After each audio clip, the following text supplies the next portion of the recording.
What's up, everybody? Welcome back to another episode of Project Ozone Lite. Oh yeah, guys. So last episode, we were setting up our auto crafting down below, getting all of these big auto crafting units hooked up. This way, we're going to have plenty of pattern storage for all of our auto crafting patterns, pretty much for the rest of the series. I've set these up before, and I don't think I've ever gotten the chance to fill up every single slot. Like 2 of these is more than enough, but I just want to make sure these are set up so we don't have to worry about it again. They're just in place and everything's going to be happy. So yeah, I got this one filled with all of the acceleration cards. Every single one of these is fully accelerated. This one over here, I forgot to get all the acceleration cards put into it yet. Along the bottom though, these are hard to see and hard to access later on, these molecular assemblers. I did put the acceleration cards and all the ones along the bottom, but all of these other ones do require it. And I believe if you wanted to accelerate all of the molecular assemblers in one of these 3x3 by 8 units, it is like 160 cards you need, I think. I believe that's right. So anyway, yeah, that's a lot of autocraft, or a lot of the acceleration cards we're going to need in the future. So now that we have all the space for auto crafting set up and we have our auto processor stuff set up, I did hook up the crystal growth chamber down here like I said I was going to, and we have the patterns for all these different pure things. And then on the back again, it's just extracting out, going into here. We did have to filter this though, otherwise you'll extract out the seeds and stuff. You don't want to do that, so you got to filter it, whitelist only these specific items. But anyway, now that we got all of this done, we do need to look at upgrading our processing. So again, we only have this 1K crafting storage right here, which can do some auto crafts, but very slowly and very limitedly. So like, for instance, I put these ME dense cables in here. I had one cable running down, which looked weird with only one, so I wanted to even them out. And then I thought it looked weird with having the regular cables, so I switched them to the dense ones. But anyway, trying to make those dense cables, if I want to make 20, can't do it. Start button not available. Requires too many bytes, and our CPU or our crafting storage can't do it. I can do 10, and that's available. But yeah, it only does 1024 storage, and any more than 10 starts going over that limit, right? So yeah, we definitely want to upgrade this. The other thing is we want to get the co-processors for this so it can do more than one craft at a time. So for instance, let's make those dense cables. Let's make 10 of these, and we look at the auto craft. When this thing is going, click the crafting status button. You can see it's like craft got, craft done, craft done, craft done. It's only doing one at a time.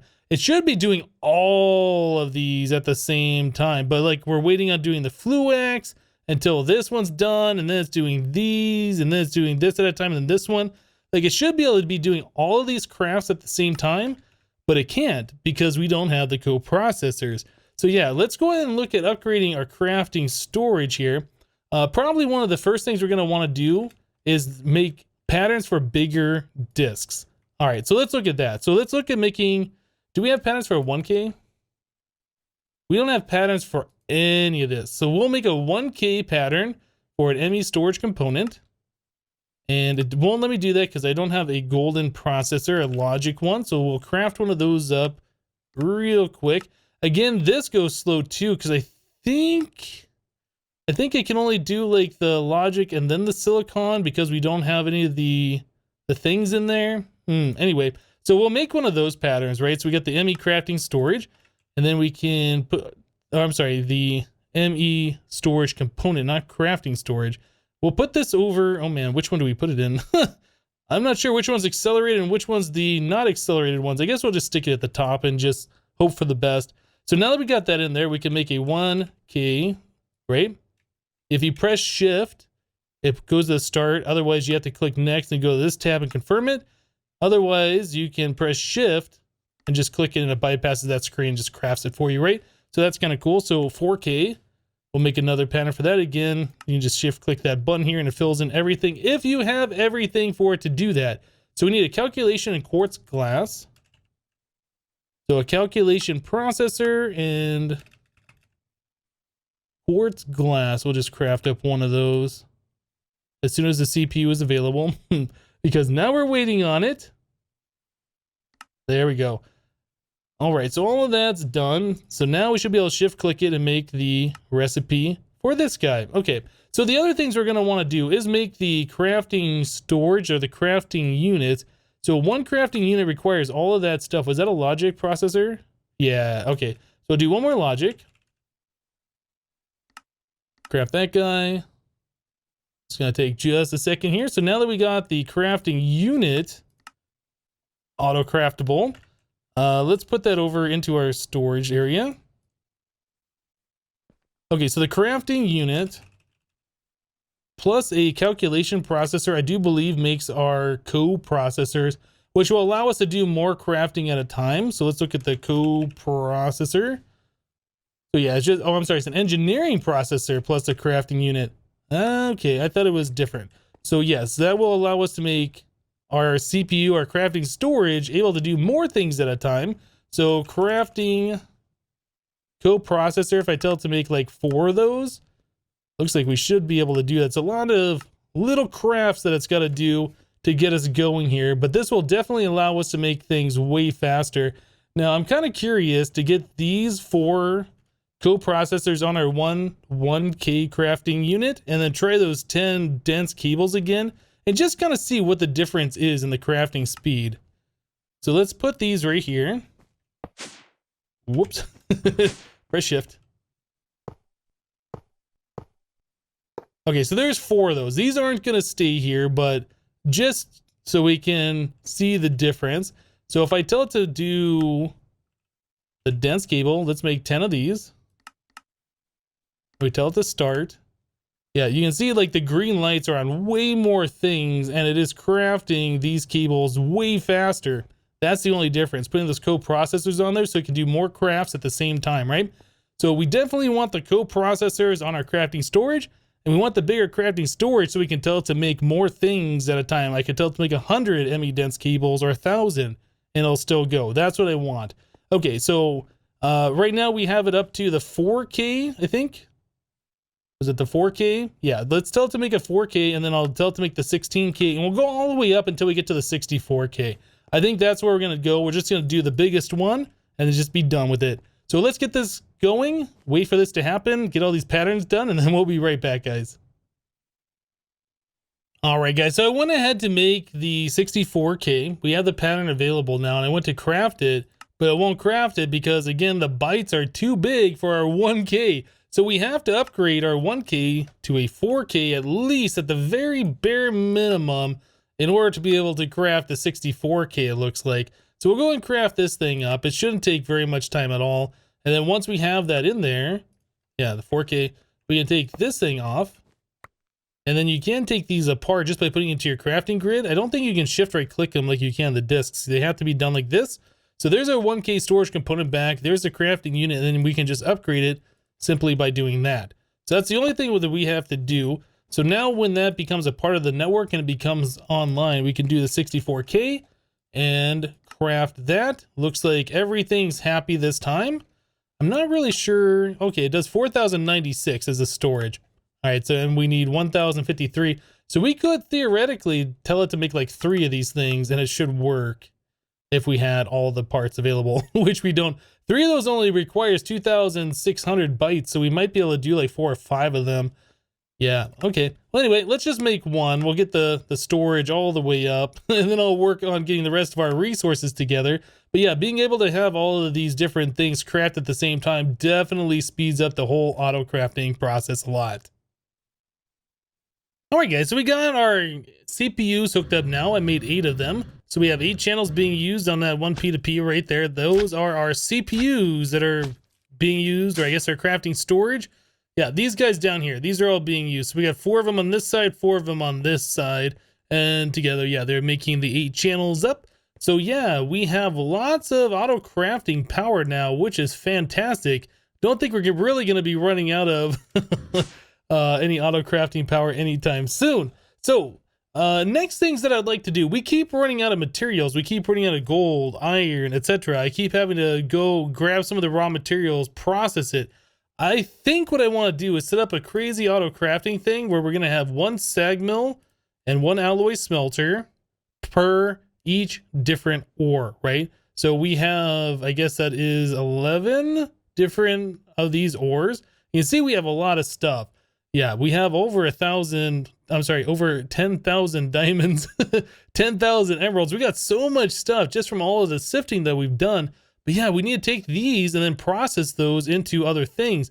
Also, did we ever set up drawers for the lapis and stuff? Yeah, okay, so all of these are in drawers.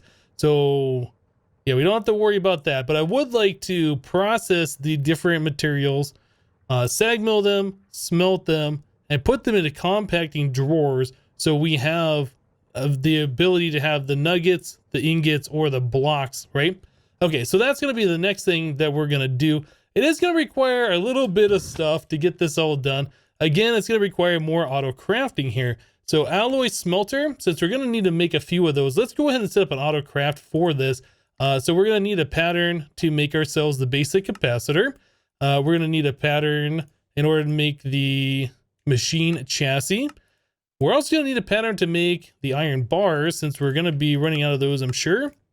Okay, so there's all of those things. Then we need patterns for the furnaces.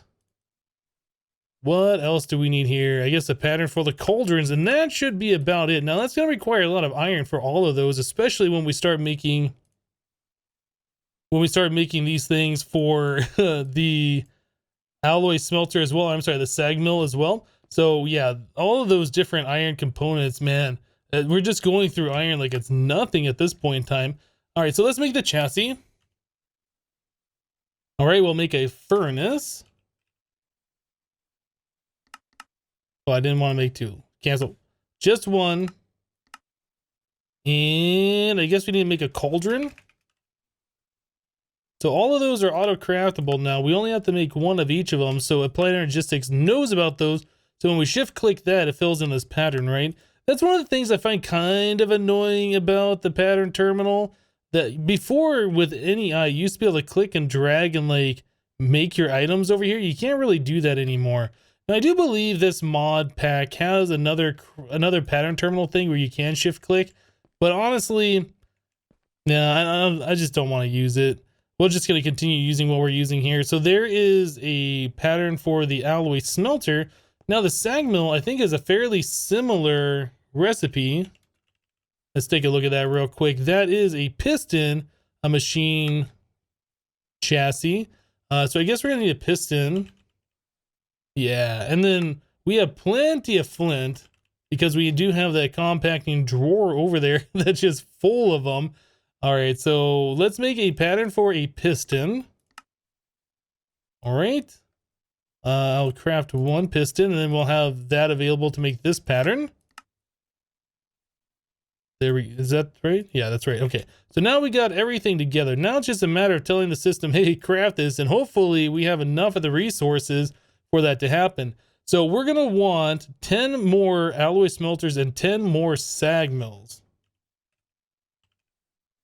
All right, so let's do 10 of those. Looks like we have everything. Let's start that up and see how quickly the system can craft all those things. Looks like everything's going quite quickly. Looks like it goes and then it pauses, then it goes and then it pauses. I'm not sure why it's doing that.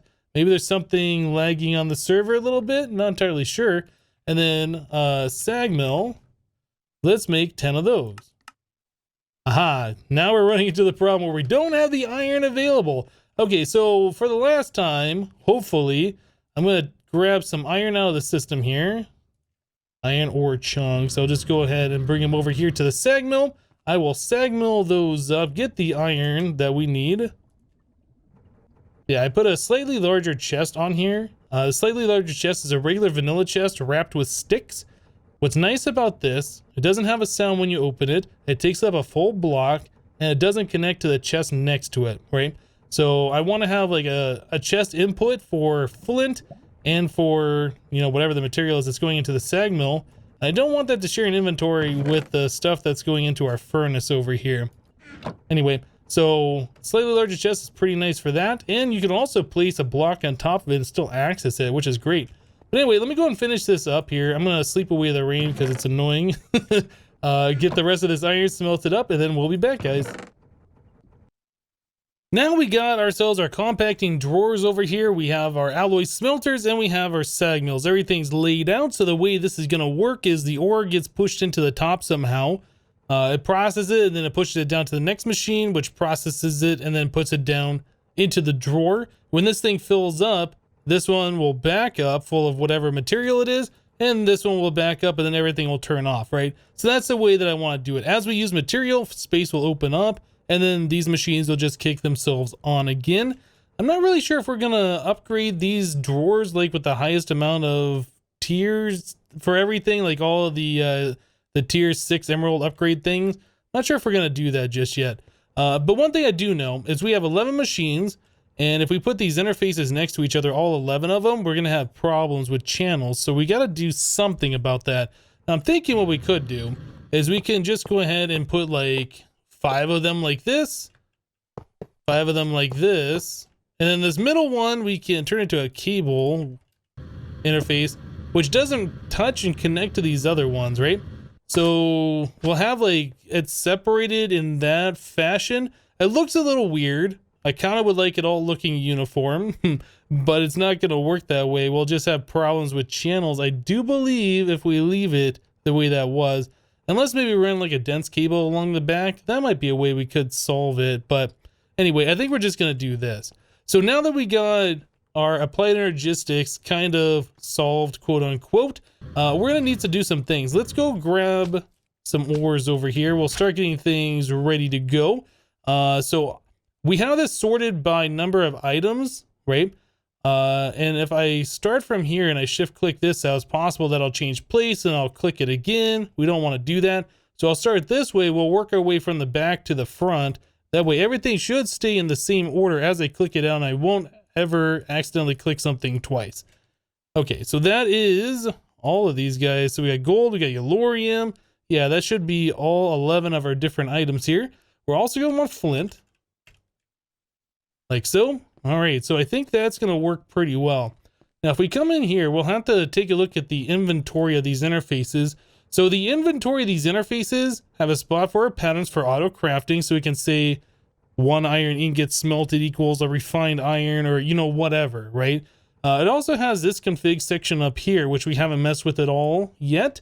So what we're going to do is the very first thing is place in flint, right? So this will be available. We actually want these on the far left over here instead of over on this side, for reasons. But anyway, we want the flint right here, and then we can put whatever our first item is going to be, gold or iron or whatever. So when these get connected to the applied energistics system, the system's going to be like, hey, I have gold ore. You want 64 of them? I'll stick them right here. I also have flint. I'll put them right here. Then what we'll do on these machines is we'll set these to auto input from the top. So we can just click pull. And then when it's done with the polling operation, when it's done processing it, we'll push to the bottom, right? So this signal was going to pull these items from the top and then push it down into the alloy smelter. The alloy smelter, we can also set for a pull if we want to, or I think we can just leave it blank since the sag mill is pushing into it.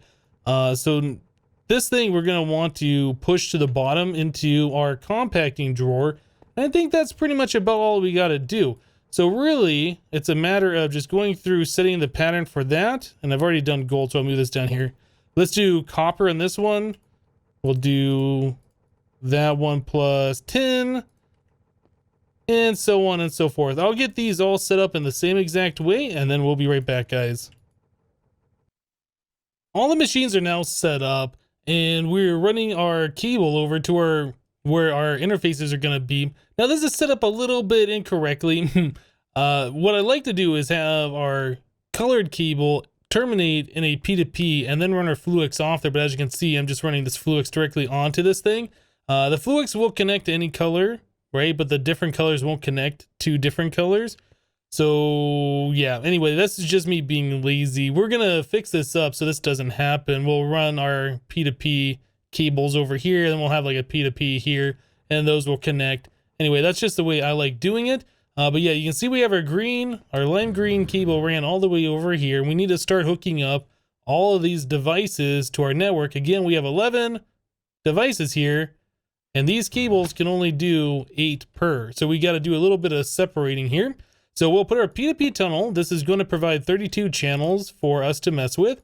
We'll put a dense cable here. This is needed. Again, they're not really needed on the controller. I like having them there so we can see how many channels the P2P is using. But in this particular case, we do need this because we need more than 8 channels, right?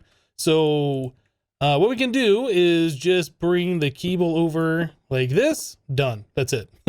All of those are going to be connected, right? And then we can do the same thing on this side. Ooh, that's a problem.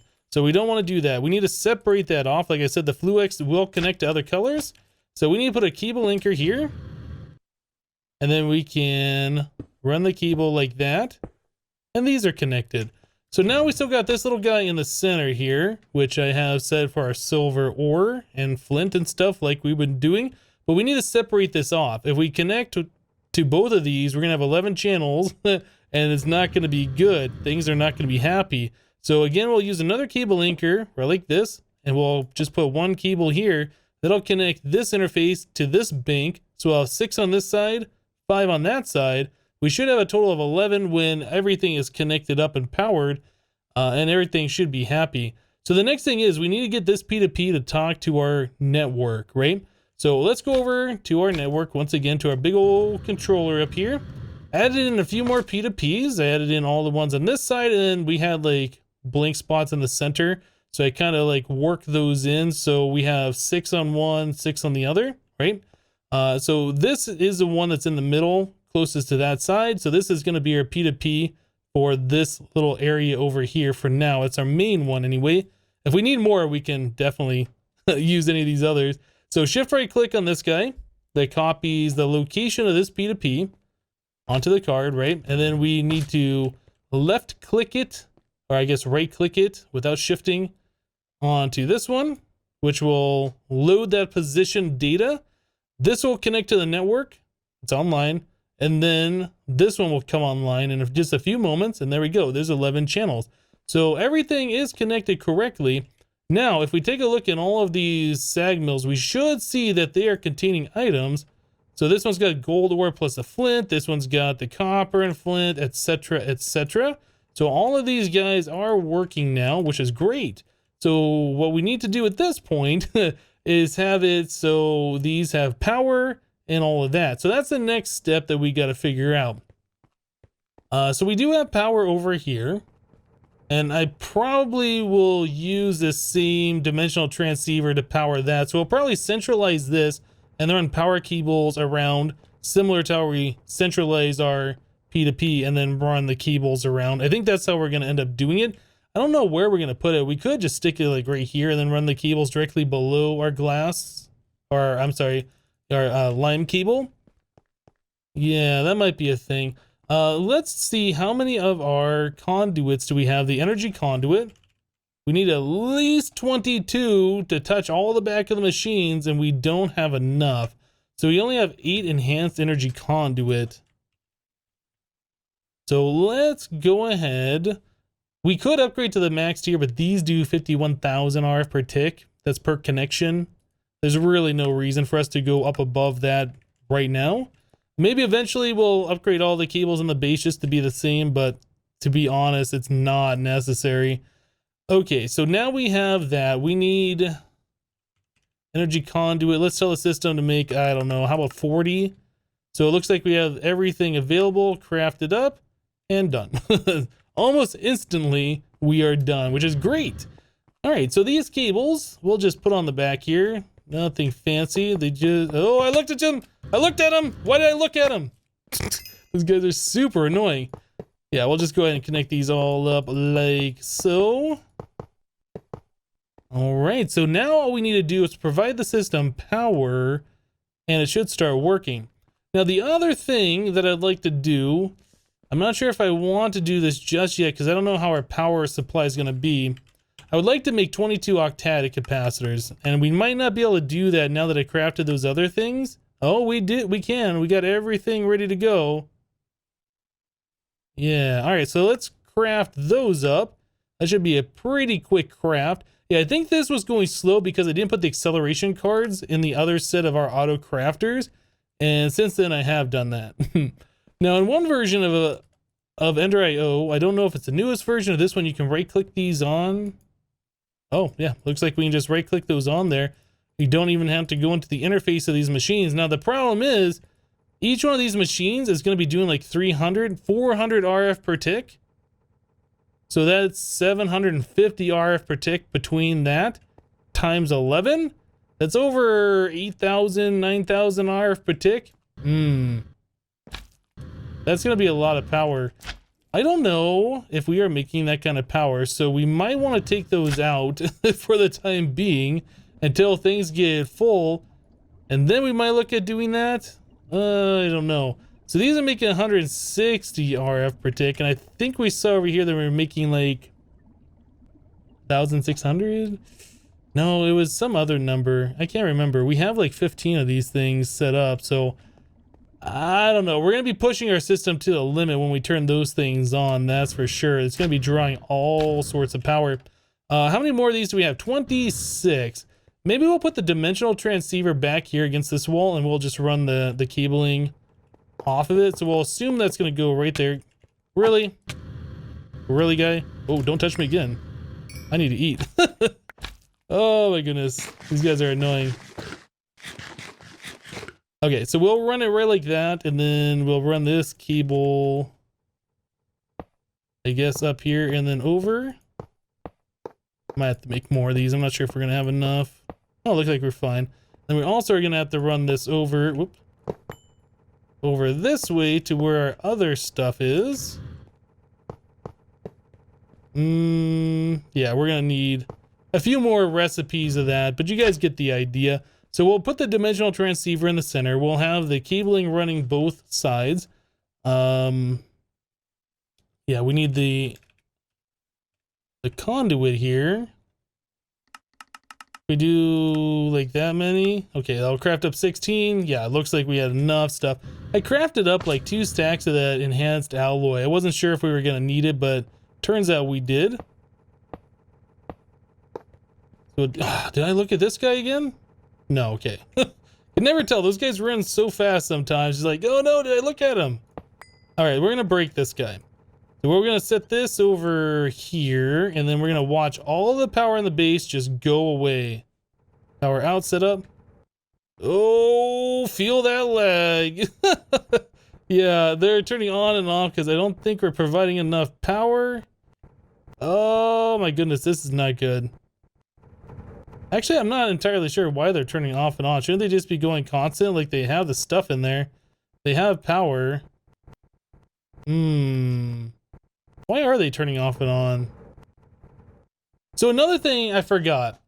We are going to be getting cobblestone as a byproduct. Oh my goodness, this is ridiculous. I'm going to have to figure this out. This is not going to work. Maybe having the octatics in there was a bad idea. But yeah, we're going to be getting some ores are going to be making other things, like our copper is going to be making gold. These are all going to be making cobblestone, so we're going to have to figure that out. Like the ones that just make the straight ores we'll be fine with. The ones that make these secondary ones, we're definitely going to have to figure out what we're going to do with those. Okay, these are still cooking. Yeah, I don't know why that was acting so weird, and they're flashing on and off and causing all sorts of lag. I thought they didn't do that. Maybe we'll take the octatics out of there. Maybe those were a really bad idea.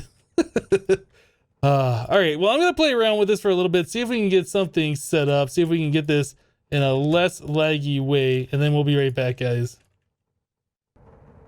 All right, guys, so as I said before, this is a little laggy. The FPS in the upper left-hand corner says we're getting over 60. My recording software says we're getting like 30. I believe my recording software. I don't think the FPS being reported in the upper left is accurate. So yeah, this is quite laggy. Now I noticed as I walked away and I get out of that room, everything's fine. Like we have the normal smooth FPS that we normally get around here, right? Like everything's fine until we come over here and then things start getting a little bit laggy. I guess up here should be okay. It's for whatever reason when we're down here in the same area that we were getting problems, but I guess all the machines just turned off. I went ahead and I killed the power to these so they had stopped doing things. Anyway, I put in the octatic in the bottom. It doesn't seem like the alloy smelters are the problem. It seems like it's the sag mills having a bunch of those running, and it might be because they're all making sounds, or I don't know. But anyway, having this many of them together is definitely causing a lot of frame rate issues. The last thing that we needed to do here to get this thing completed, though, is we did need to put a drawer controller, so we can put a storage bus. Let's go ahead and get rid of that, disable that. So we can put a storage bus on this and see all of these items on our network, right? So let's do that. We'll put a storage bus right here. That'll be able to read everything that's in the network. And also we want the priority higher on these. We want to make sure everything in the system, like we've put an iron or whatever, goes back to these drawers. So we'll just set the priority like 100. That should be okay. The only thing we need to do now is just run our cable up right like so. And there we go. All of these ores that we have just processed should now be available on the network. Now I was noticing like Yellorium processes really fast. We have 2025, only like 1016 of the iron.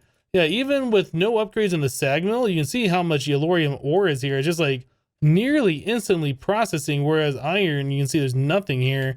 Yeah, I thought that was kind of interesting that it looks like aluminum might be the same way. Anyway, those are things that I've noticed, but now that that's hooked up, we should be able to come over here and see all these different ore blocks that we have. So like if we search for iron, we have 180 iron available. That's pretty good. So I think what I might do when I'm done for the day and I'm not playing anymore, I might turn this system on. I don't think this is lagging the server. I think this is just like frame rate lag just from being in the sound area. We saw as we walked away from it, our frame rates were fine. Yeah, I just think that's just client issues. Okay, so we got this all hooked up now. We have it hooked up to our network. We can see all the ores. That is great. That's going to allow us to do a lot of things now that we weren't able to do, like all the crafting that we want. We don't have to worry about if we have those resources and getting all that stuff. But yeah, getting these drawers filled up, that's definitely a thing that I want to do to get this thing really good. So one final thing I forgot to mention about this is I did have to put some item conduit on the back of our alloy smelters. Yeah, some of these pulverizers are pulverizing the ore and they are turning into other things like cobblestone, or gold is giving us copper, for instance, or, you know, whatever. So we can't push that down into our compacting drawer down here, right? Because it'll only accept one item. So that's just going to clog up our alloy smelter unless we get rid of it. So I put some item conduits on here, and I did put some filters, just basic filter, and whatever the machine is making that we don't want it to have, we're extracting out of here, and that's just going right up and into that interface right there. So all of these that are like that have that same filter. So this one in particular is making silver as a byproduct and cobblestone. The cobblestone is getting smelted into stone, so we're extracting out the smelted stone. So I guess that's a nice little bonus, is we'll always have a little bit of extra smelted stone for some of these, right? So that one's making gold extra and stone, and this one over here is disabled. This one isn't making anything at all. Yeah, I thought that's kind of cool. Well, now that we have the ores auto-processed, I think we're going to be doing really good now as far as being able to craft things and not really worrying about, do we have this resource or that one? It should always be available. There's going to be other things that we're going to have to do, like make the advanced alloy and the vibrant alloy, those kinds of things. We'll look at that sometime in the future. But anyway, that's going to do it for today. Thank you guys for watching. Remember to leave a like on the episode if you liked it, and we'll see you next time. Thanks for watching, guys. Bye-bye.